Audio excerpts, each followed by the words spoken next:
There is a darkness that lives in the deep woods of America. A suffocating, ancient silence that settles over the trees when the sun goes down. Since the dawn of civilization, humanity has tried to put a face to the things that hide in the dark. The ancient Greeks spoke of Pan, the wild, untamed god of the forest. The Romans feared the fauns, half-human creatures that protected the darkest corners of the wilderness. These were myths, stories created by terrified minds to explain the unexplainable, to give form to the primal fear of the unknown. But sometimes, the myths bleed into reality. Sometimes, the monsters do not stay in the ancient texts. They adapt. They survive, and they find new places to hunt. Welcome to Prince George's County, Maryland. To the casual observer, it is a place of quiet roads, fading farmhouses, and endless stretches of dense, impenetrable forest. But beneath the surface of this quiet community, lies a festering wound of paranoia, and a legend written in blood. The legend of the Goatman. To understand the terror that gripped this county in the 1970s, we must first go back. We must travel back to the bitter, freezing autumn of 1957. It was a time before cell phones, before 24-hour news cycles. A time when the night was truly dark, and isolation was a very real, very dangerous thing. In the small, rural towns of Forestville and Upper Marlboro, the woods were a boundary.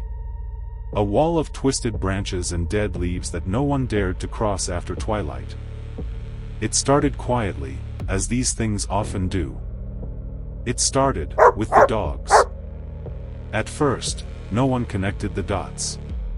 A farmer in Upper Marlboro woke up to find his hunting dog missing from its pen. The chain was snapped, the heavy metal links twisted and broken by an unimaginable force.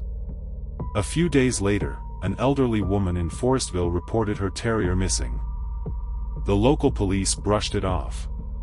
Coyotes, they said.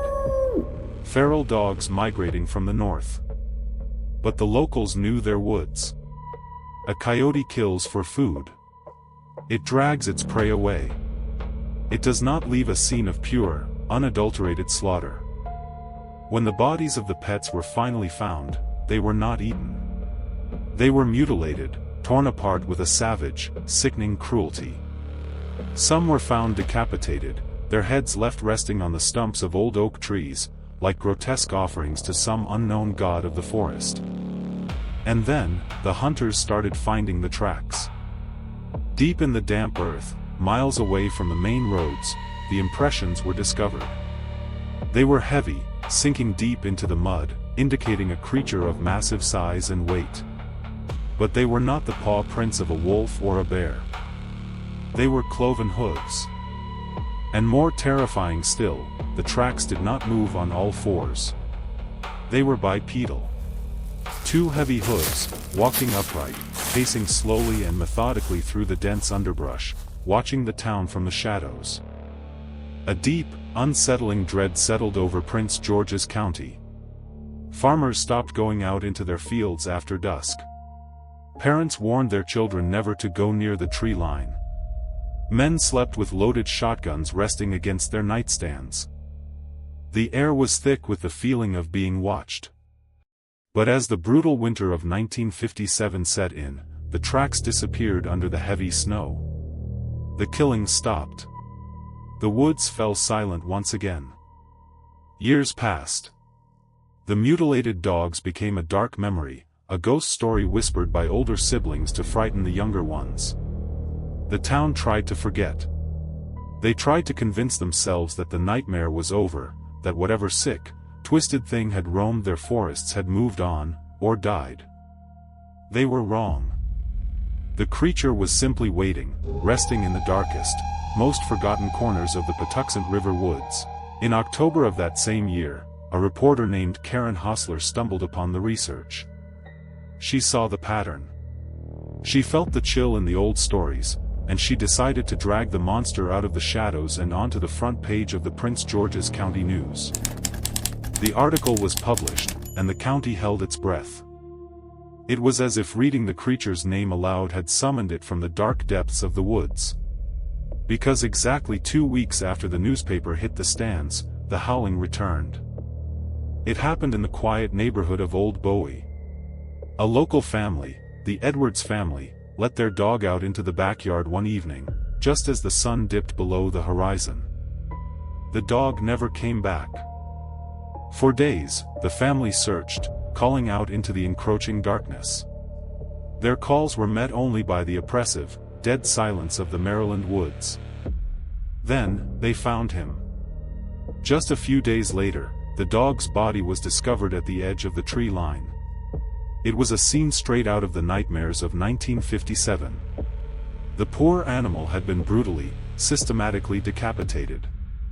The cuts were too clean for a wild animal, yet too savage for a normal human being. Karen Hostler followed up her first story with a terrifying new headline. Residents fear goat man lives, dog found decapitated in Old Bowie.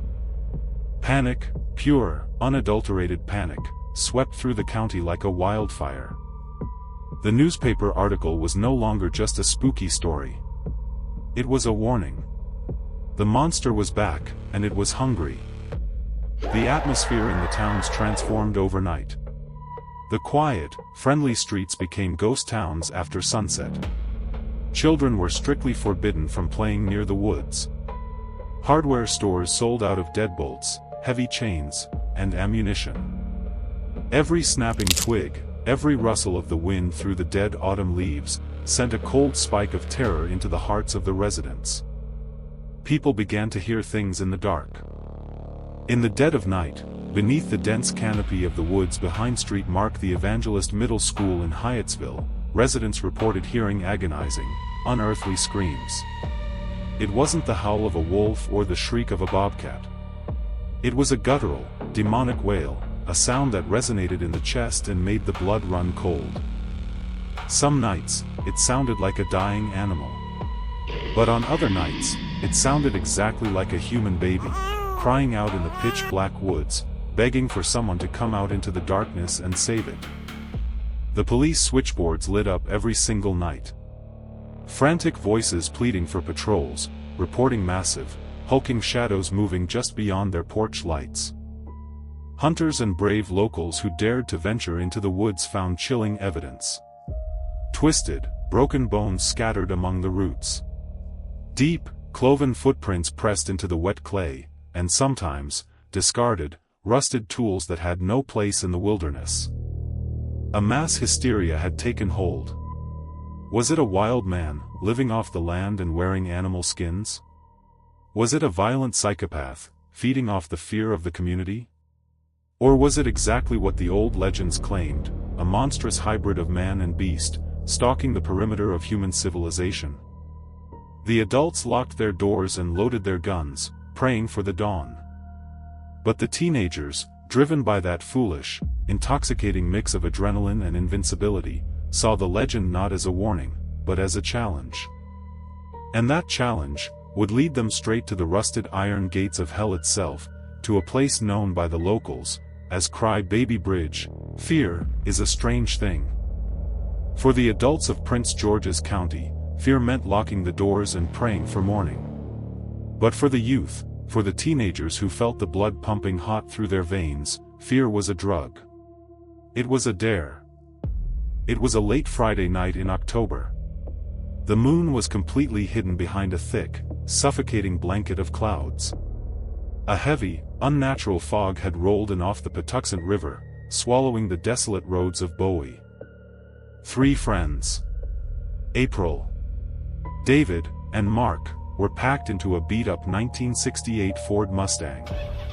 The heater was broken, blowing only a weak stream of freezing air into the cabin. The radio was nothing but a low, rhythmic crackle of static, fading in and out as they drove further away from the safety of the town. They had all read the article. They had all heard the whispers about the decapitated dogs, and the horrific, unnatural screams in the dark. But Mark, sitting in the back seat, staring out into the endless abyss of the trees, wanted to prove it was all a lie. "Governor Bridge," Mark said, his voice barely cutting through the hum of the engine. "Take us to Cry Baby Bridge. If it's real, that's where it is." David gripped the steering wheel, his knuckles turning a pale, sickly white. He wanted to turn around.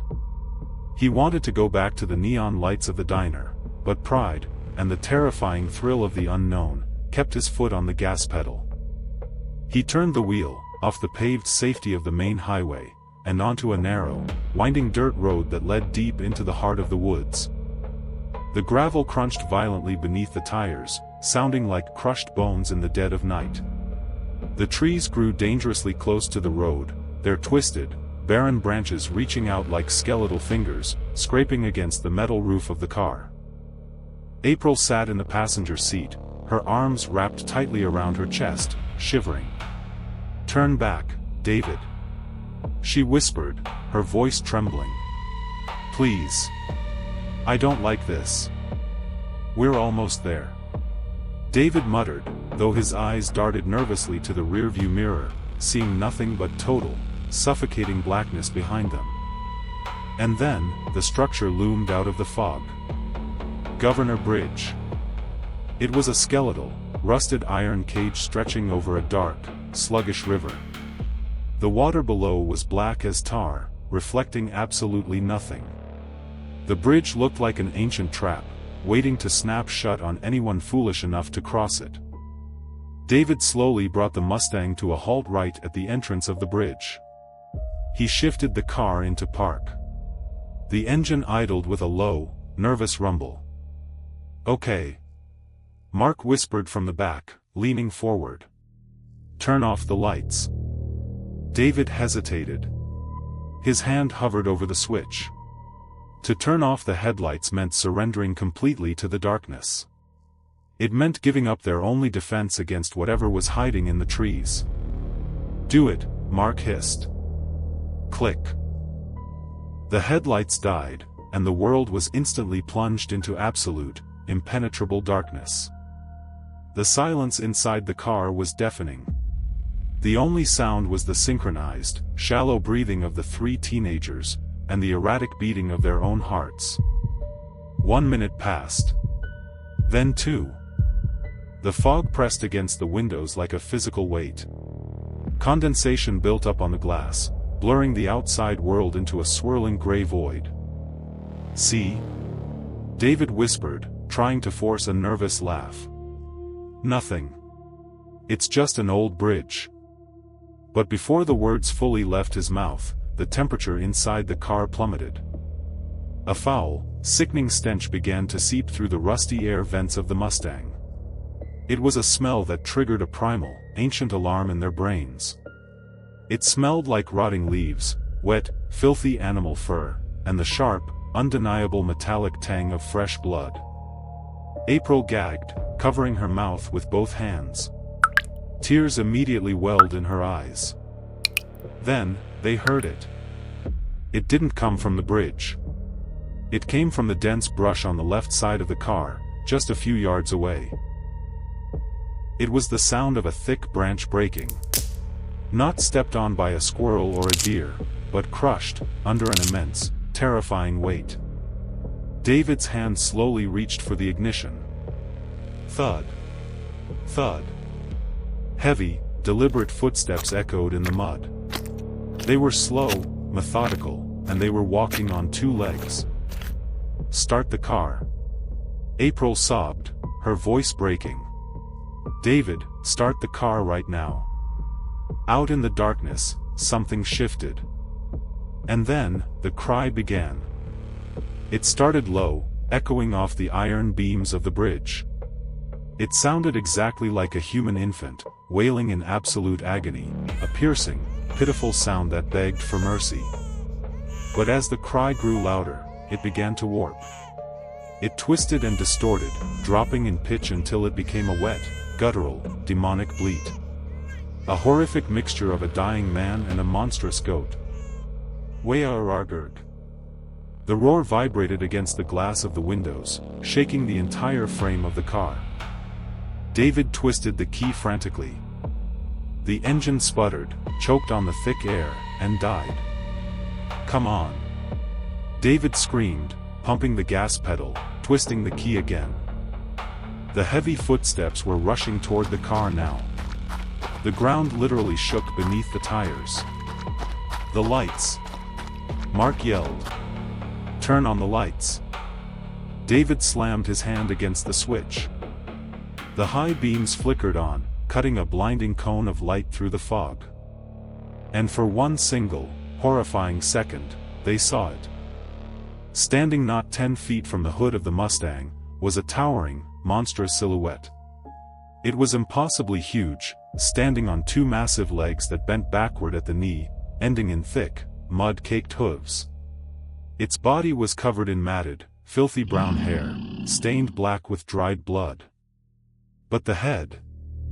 it was a grotesque nightmare. Long, spiraling horns curled back from a deformed skull, and two sickly, yellow eyes stared directly through the windshield, burning with a feral, psychotic rage. In its massive, hairy hand, it dragged a rusted, heavy fireman's axe. The creature raised its head to the sky, let out another deafening, guttural roar, and charged. "Drive!" April screamed. David twisted the key one last time. The engine exploded into life with a violent roar. He slammed the gear shift into reverse and stomped the gas pedal to the floorboard. The tires spun wildly in the wet gravel, kicking up a storm of dirt and stones. The creature reached the hood just as the car lurched backward. The heavy iron axe slammed down, slicing through the steel hood of the Mustang like it was paper. The violent impact shattered the passenger side headlight and threw April against the dashboard. The monster wrenched the axe free, the metal screeching in the night. It raised the weapon again, aiming straight for the windshield, straight for David's head. David spun the steering wheel wildly, throwing the car into a violent spin. He shifted into drive, hitting the gas. The Mustang launched forward, grazing the massive creature. A sickening sound of metal tearing against bone echoed through the woods. The Goatman stumbled backward, disappearing into the fog, but its furious, unearthly howl chased them all the way down the dark, twisting road. They were alive, but the nightmare was far from over.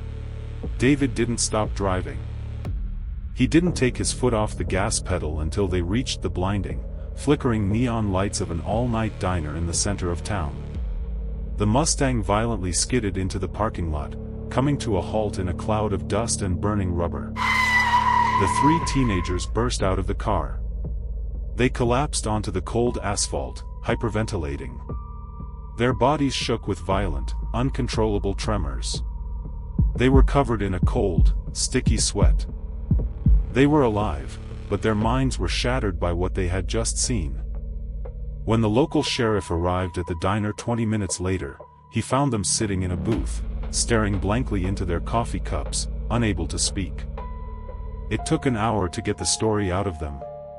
To get them to describe the towering silhouette, the glowing yellow eyes, and the deafening, guttural roar that still echoed in their skulls. The sheriff listened patiently, his face a mask of tired skepticism. He had heard the rumors. He knew about the missing dogs. He knew about the article. But a monster with an axe? That was just teenage hysteria, fueled by too much cheap beer and a local ghost story. "All right, kids," the sheriff finally said, closing his notepad. "I think your imagination's got the best of you. Probably just a drifter, or someone playing a very sick prank." But then, he walked outside. He walked out into the illuminated parking lot, to inspect David's car. The sheriff froze. The color drained completely from his face. There, embedded deep in the solid steel of the Mustang's hood, was a massive, jagged gash. The metal was peeled back like a tin can, torn by a force that no ordinary man could possibly generate. And caught in the twisted, jagged edges of the metal, was a large tuft of coarse, thick brown hair, soaking wet, and stained with dark, dried blood. The police launched an immediate investigation.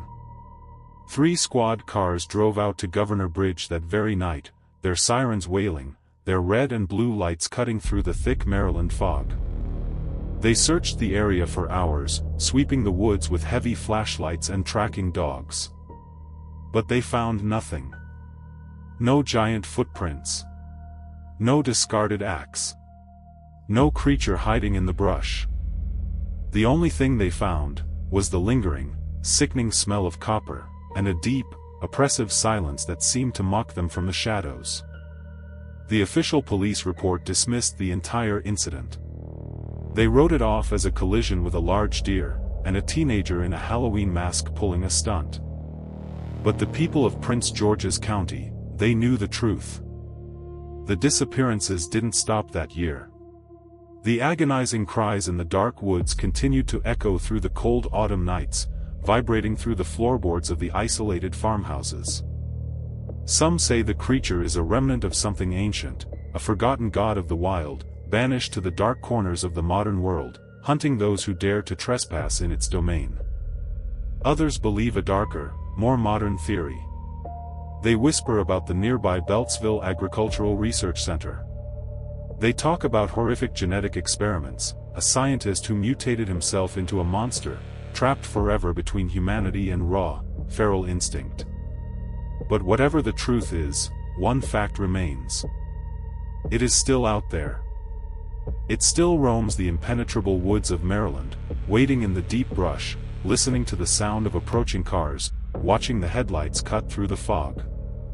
It waits for the foolish, the brave, and the curious. So, if you ever find yourself driving down a dark, isolated road near Bowie, if the trees begin to close in around your car, and your headlights begin to flicker in the heavy fog, if you hear the sudden, heavy snap of a branch in the darkness, do not stop your car. Do not roll down your window. And whatever you do, if you hear the sound of an infant crying beneath a rusted iron bridge, do not go looking for it. Just keep driving, and pray to whatever God you believe in, that you make it back to the main road before the engine dies. Because the Goatman is always hungry, and he is never, ever far behind. This has been The Ting Tells. Stay out of the woods, and we will see you in the next nightmare.